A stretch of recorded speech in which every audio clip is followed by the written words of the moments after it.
Assalamualaikum warahmatullahi wabarakatuh. Perkenalkan, nama saya Muhammad Firmansyah Nasir dari kelas B Ilmu Hukum. NIM saya 373. Di sini saya akan memaparkan atau mempresentasikan 3 materi. Materi pertama yaitu tentang berlakunya buku 2 perdata. Berlakunya buku 2 perdata terbagi atas 2 undang-undang, yaitu Undang-Undang Nomor 5 Tahun 1996 dan Undang-Undang Nomor 4 Tahun 1996. Isi dari Undang-Undang Nomor 4 Tahun 1996 yaitu maka ketentuan mengenai hipotek dalam buku 2 KUH Perdata yang oleh Undang-Undang Perdata masih dinyatakan berlaku sepanjang mengenai tanah menjadi tidak berlaku lagi. Akan tetapi hipotek tersebut masih berlaku sepanjang mengenai benda tidak bergerak selain tanah, misalnya hipotek atau mesin-mesin pabrik. Dalam Undang-Undang Nomor 5 Tahun 1996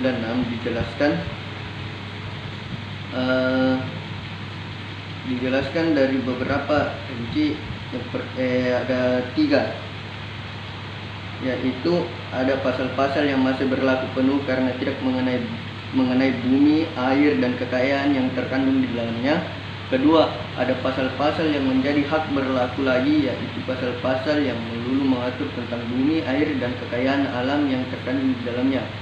3, ada pasal-pasal yang masih berlaku tetapi tidak penuh, dalam arti bahwa ketentuan-ketentuan tidak berlaku lagi sepanjang mengenai bumi, air, dan kekayaan alam yang terkandung di dalamnya, dan masih tetap berlaku sepanjang mengenai benda-benda lainnya. Meskipun adapun ketentuan pasal berlaku dalam buku 2 KUH Perdata, yang pertama pasal-pasal yang masih berlaku penuh, 2 pasal-pasal yang menjadi hak berlaku lagi, 3 pasal-pasal yang berlaku tetapi tidak penuh.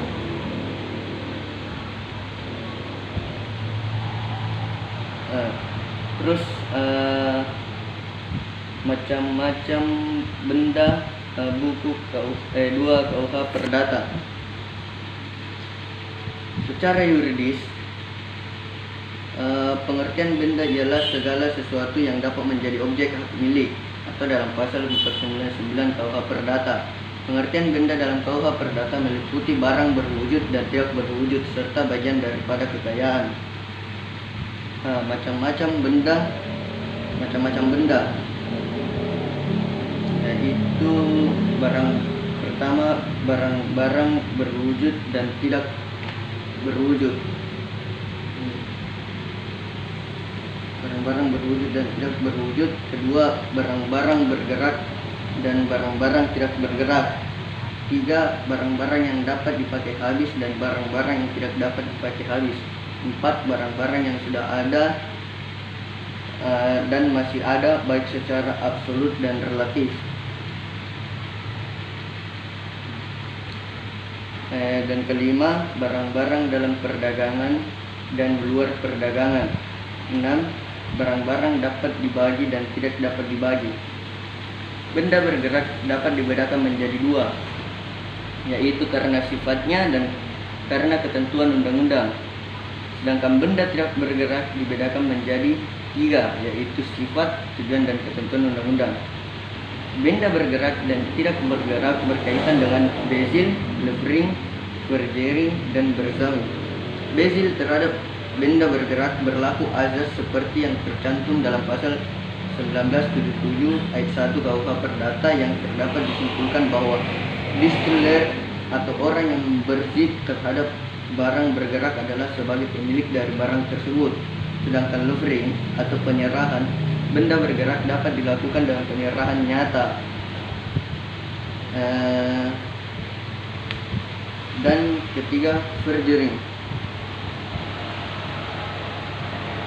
Forgery atau pembebanan terhadap benda beswearing atau pembebanan terhadap benda bergerak dilakukan dengan gadai, sedang berwezing terhadap benda tidak bergerak harus dilakukan dengan hipotek atau dalam hal benda tidak bergerak selain tanah, dan dengan hak tanggung apabila pembebanan atas tanah. Forgery artinya Sedang benda-benda tidak bergerak mengenai adanya terhadap benda tidak bergerak dapat menjadi pemilik benda tidak bergerak apabila sudah melewati jangka waktu tertentu yang oleh KUH Perdata. Jangka waktu tersebut lamanya ditentukan 20 tahun dalam hal ada atas hak perjanjian yang sah dan 30 tahun dalam hal tidak ada atas sah. Oke, materi kedua tentang hak kebendaan. Yang dimaksud dengan hak kebendaan ialah hak mutlak atas sesuatu benda di mana hak itu memberikan kekuasaan langsung atau untuk berbuat atau tidak berbuat sesuatu terhadap suatu benda dan dapat dipertahankan terhadap siapapun juga. Dalam hak kebendaan terbagi atas 3, yaitu macam-macam hak perdata, 2 pembedaan ciri atau sifat antara hak kebendaan dan hak perorangan, 3 sifat-sifat hak kebendaan. Yang pertama kita akan membahas macam-macam hak perdata. Yang pertama macam-macam hak perdata terbagi atas 2. Yang pertama hak absolut atau mutlak, kedua hak relatif atau hak nisib. Yang pertama hak absolut atau hak mutlak adalah hak yang memberikan kekuasaan atau wewenang kepada setiap orang untuk melakukan suatu perbuatan yang harus dihormati oleh orang lain. Contoh hak mutlak ini terdiri atas hak kepribadian, hak-hak yang terletak dalam hukum keluarga, dan hak mutlak atas sesuatu benda. Kedua, hak relatif atau hak nisbi, atau disebut juga hak perorangan atau hak personage, adalah hak yang memberikan wewenang atau kekuasaan kepada orang tertentu untuk menuntut orang lain guna berbuat atau tidak berbuat memberikan sesuatu. Contoh dari hak relatif yaitu hak seorang kreditur untuk menuntut debitur supaya debitur melunasi utangnya. Adanya utang ini karena ada perjanjian pinjam meminjam uang antara debitur dan kreditur. Kedua yaitu pembedaan ciri atau sifat antara hak kebendaan dan hak perorangan. Yang pertama, hak kebendaan merupakan hak yang mutlak, yaitu dapat dipertahankan terhadap siapapun juga. Sedang dan perorangan hanya dapat dipertahankan terhadap pihak yang mengadakan perjanjian dengan pemilik hak perorangan tersebut. Kedua, hak kebendaan itu mempunyai zat default atau droit desuit atau hak yang mengikuti. Artinya hak itu harus mengikuti bendanya dimanapun juga, dalam tangan siapapun juga barang itu berada. Hak itu terus saja mengikuti orang yang mempunyainya. Terus ketiga, pada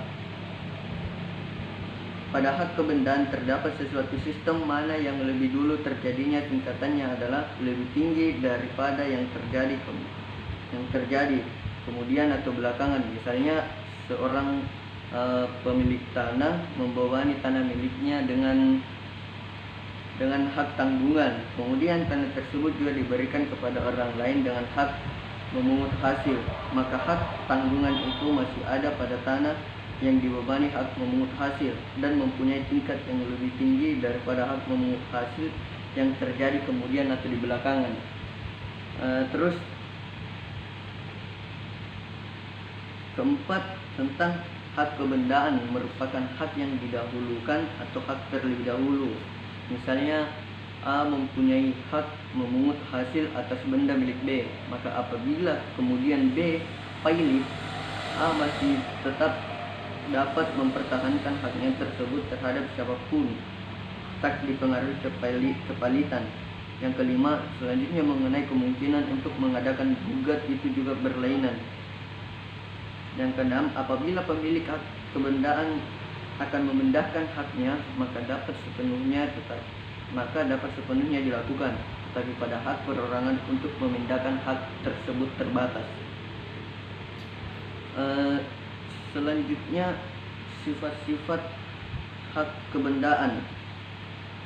Yang pertama mempunyai sifat absolut atau mutlak, yaitu dapat dipertahankan atau dilindungi terhadap setiap gangguan dari pihak ketiga. Misalnya hak penyewa mendapat perlindungan berdasarkan pasal 1365 KUH Perdata setelah adanya RSHR 1919. Kedua, mempunyai sifat mengikuti bendanya atau droit de suite. Misalnya hak sewa senantiasa mengikuti bendanya, atau perjanjian sewa tidak akan putus dengan pemberi bendanya atau dijualnya barang yang disewa. Ketiga, mempunyai sifat tingkatan yang lebih tinggi, yaitu pada hak perorangan. Kita jumpai juga adanya hak yang lebih dahulu terjadinya dimenangkan dengan hak yang terjadi kemudian. Misalnya pembeli atau penyewa pertama berhadapan dengan pembeli penyewa kedua. Terus saya akan membahas tentang hak milik.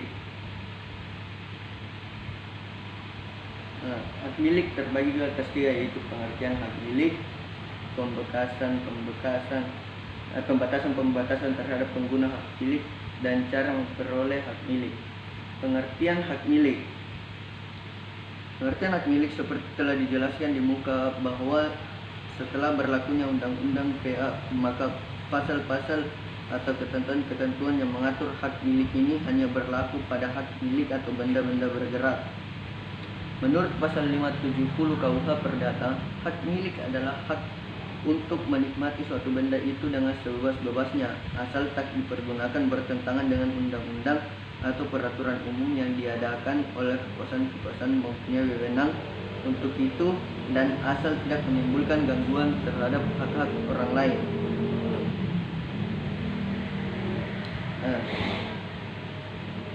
Terus ciri-ciri hak milik. Yang pertama merupakan hak induk terhadap hak kebendaan yang lain. Kedua, merupakan hak yang selengkap-lengkapnya. Ketiga, hak milik mempunyai sifat yang tetap. Keempat, hak milik mengandung benih dari semua hak kebendaan lain. Terus pembatasan terhadap pengguna hak milik. Meskipun hak milik itu merupakan hak yang selengkap-lengkapnya dan tidak dapat diganggu-gugat, namun dalam mempergunakan hak miliknya, orang harus mengingat batasan-batasan terhadap penggunaan hak milik tersebut. Batasan-batasannya itu ada 5. Yang pertama, penggunaan hak milik tidak boleh bertentangan dengan undang-undang dan peraturan-peraturan umum. Kedua, penggunaan hak milik tidak boleh menimbulkan gangguan. Ketiga, adanya kemungkinan pencabutan hak milik untuk kepentingan umum. Keempat, pembatasan oleh hukum tetangga, misalnya adanya kewajiban untuk menerima aliran air dari tanah yang lebih tinggi ke tanah yang lebih rendah, jadi tidak boleh membendungnya. Kelima, dalam mempergunakan hak milik tidak boleh melakukan penyalahgunaan hak.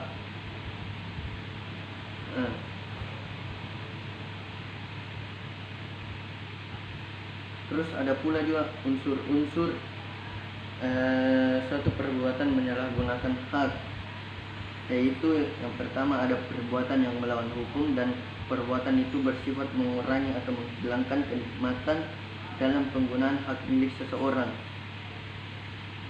Terus ada cara memperoleh hak milik, cara menyerahkan hak milik suatu benda, dan syarat penyerahan. Oke, selanjutnya yaitu pemaparan materi ketiga, yaitu basic.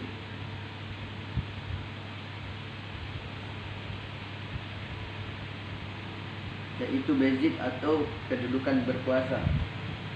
Basic terbagi dua. Yang pertama, pengertian cara memperoleh basic, dan fungsi basic. Pengertian basic atau kedudukan berkuasa menurut pasal 529 KUH Perdata adalah keadaan memegang atau menikmati sesuatu benda di mana seseorang menguasainya baik sendiri maupun dengan perantara orang lain, seolah-olah itu adalah kepunyaannya sendiri. Cara memperoleh basic pada dasarnya ada 2 cara. Yang pertama, dengan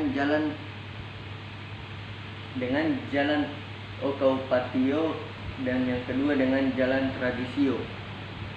Dengan jalan occupatio mendaku atau menduduki bendanya, memperoleh bezit dengan jalan okapatio dikatakan juga memperoleh bezit dengan sifat originaire atau asli.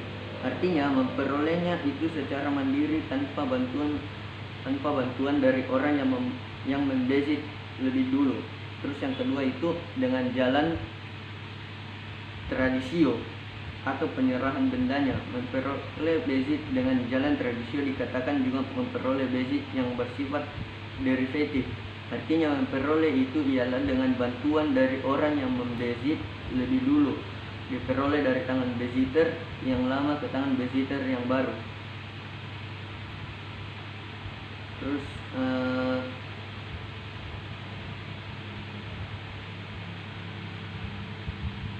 bezit juga mempunyai fungsi.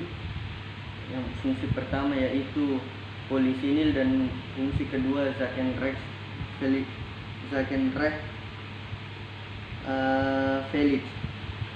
Bezit fungsi polisinil. Fungsi polisinil dari bezit adalah bahwa bezit itu mendapat perlindungan hukum. Hukum mengindahkan kenyataan itu tanpa mempersoalkan hak milik atas benda tersebut sebenarnya ada pada siapa. Jadi siapa yang membezit sesuatu benda sekalipun dia pencuri, maka ia mendapat perlindungan dari hukum sampai terbukti di muka pengadilan bahwa ia sebenarnya tidak berhak.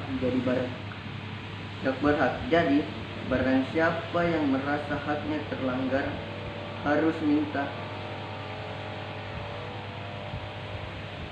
ia harus memintanya kembali.